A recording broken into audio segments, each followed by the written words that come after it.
We've contacted Dorset County Council via the advert. There was a telephone number and the name of a contact, so we just phoned up and had a chat.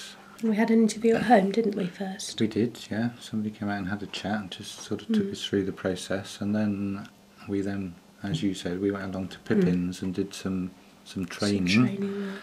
And once we'd got through that, the social worker contacted us with... We had to go to panel and, yeah. and you just wait for the phone call. So we had our one birth daughter who was about 6 when we started fostering, and she did enjoy it because we have asked her, and she didn't feel pushed out after being the only child for 6 years. She did enjoy having other children around. Well, it gave her somebody else to play with. And yes. So it was a very positive experience for Vicky as well. We decided from the outset that we would never have a child older than our birth daughter, and we were always very careful.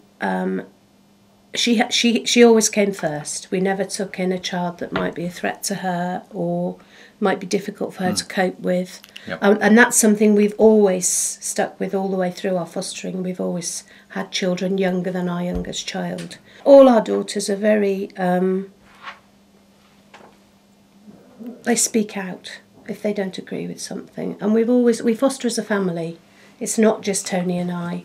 No, we always have a chat. We always have a family discussion before we take another placement. We do. Unless it's in the middle of the night, which does happen sometimes, but they don't mind that. It's a nice surprise.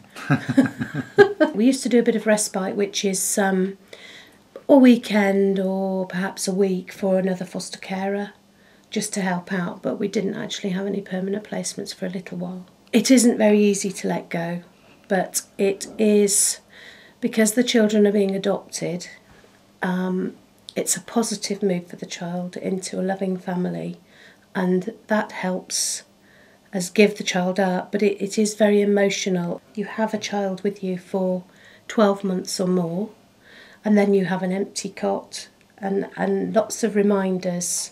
And Tony says to me, why do you put yourself through this? And I do it again and again and again. But you do get attached, don't you? I do, but I don't spend as much time with the children as you do. No. You form a closer attachment to them than I do, so it's less painful for me. With the little boy we have now, because I was actually in between jobs when he arrived, I did form a very close attachment with him in the early weeks because I did most of the caring. So we are quite close. And he will find it hard. I will find it hard. I always find it hard. But the girls do. It's just very emotional, but it's positive, and they are moving on to a loving family, and that's what we want for them. So that's what helps, and that's why we do it. And they're all very happy now, aren't they? They are. We keep in touch. We're in touch with all of them. All of them. I mean, I know why I do it.